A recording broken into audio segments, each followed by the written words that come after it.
Okay, just a little introduction about myself. I'm Michelle Pate. I'm with the South Carolina Department of Natural Resources Marine Turtle Conservation Program. I'm the program coordinator. The South Carolina Department of Natural Resources mission is to serve as the principal advocate for and steward of the natural resources of South Carolina. And specifically the Marine Turtle Conservation Program is responsible for managing and protecting sea turtles in the state of South Carolina. The Marine Turtle Conservation Program started in 1977, was involved with on-the-beach research and in-water tracking of post-nesting hatchlings. At that time, we were also responding to sea turtle strandings in the state. South Carolina is part of a larger portion of the Sea Turtle Stranding and Salvage Network, which is a national network that extends from Maine through Texas, and the state of South Carolina is responsible for the South Carolina portion of that network. So prior to the construction of, say, the Bird of Prey Center or the South Carolina Aquarium, the state relied on local veterinarians to respond to injured wildlife in the state. But when the South Carolina Aquarium was being built in, I believe, early 2000, the state approached staff over there to assist with some live sea turtle strandings that we were caring for on our state property. And so we saw an opportunity with the building of the aquarium to to have a nice partnership there to provide medical care for these animals and extended rehabilitation for them. The South Carolina portion of the Sea Turtle Stranding and Salvage Network that is administered by the Department of Natural Resources, we provide training to volunteers across the state that help us in responding and documenting sea turtles that wash up on the shore.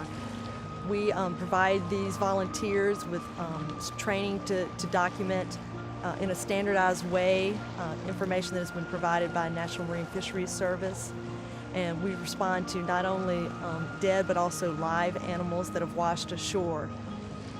And so we work with the South Carolina Aquarium to have a facility to take these live, injured and sick turtles so they can be cared for.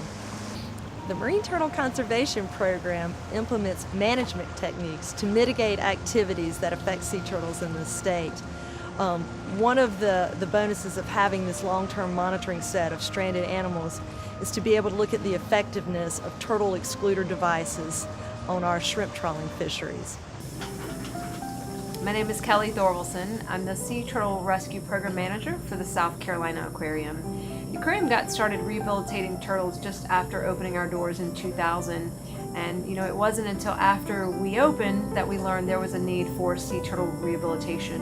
And as a nonprofit organization, the early days were humble, but we've really grown into quite an amazing organization and are still growing. We have 4 full-time staff, a full-time veterinarian, and are actually in the process of expanding our sea turtle hospital onto the public space, which will be very exciting. So we really have 2 distinct stranding seasons here at the South Carolina Aquarium. Our local stranding season extends from the spring to fall, and that is encompasses all of the turtles that are in our coastal waters that encounter things like boat strikes, entanglements, ingest plastics, and then of course we get in turtles that we don't know what's wrong. They're just very, very ill. And in the winter time, we have our cold stunning season. We take in turtles that have cold stunned, usually off of the North Carolina or New England coast, and then periodically we get sea turtles from South Carolina that have cold stunned as well.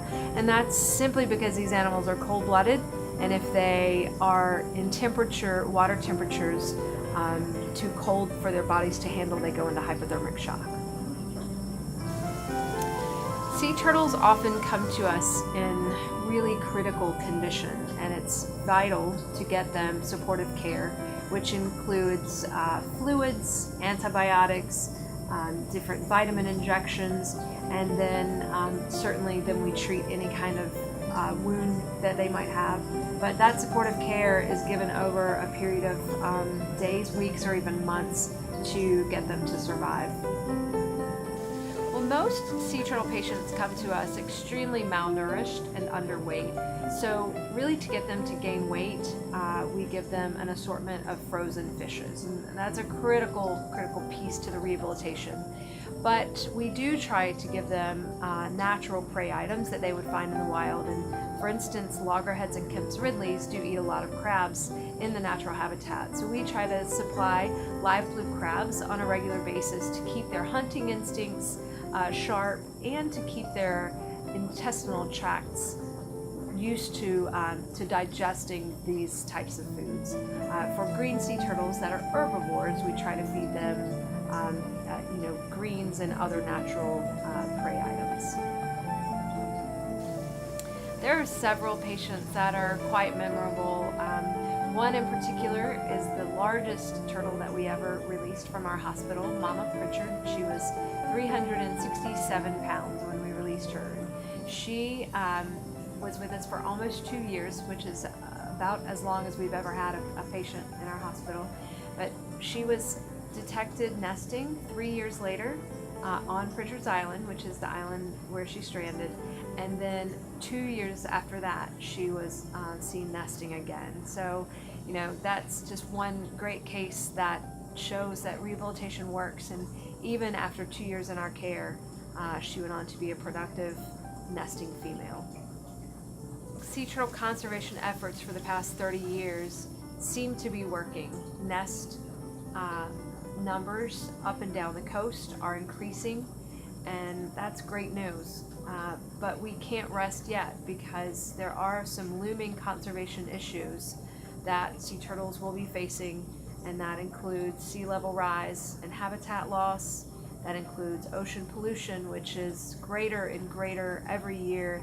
And so really what we have to do is continue to save these sick and injured turtles that come up and into our hospital, to continue to try to educate the public on how to keep oceans free of pollution and debris that are harming not only sea turtles but a lot of other ocean life.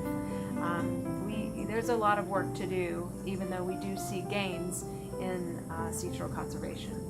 Sea turtle releases are really the culmination of work from so many partners and volunteers. We really could not do it without the help of so many.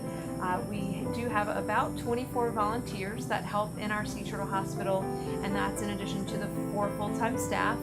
We also host full-time interns every school semester, and they're a huge help. And when we go out to the beach to release these animals, we try to invite our donors and the folks that are involved in the rescues, any community partners that we have. It's just such a great celebration and a great time for the community that has shown so much support for sea turtles and the South Carolina Aquarium to help these animals back into their natural habitat.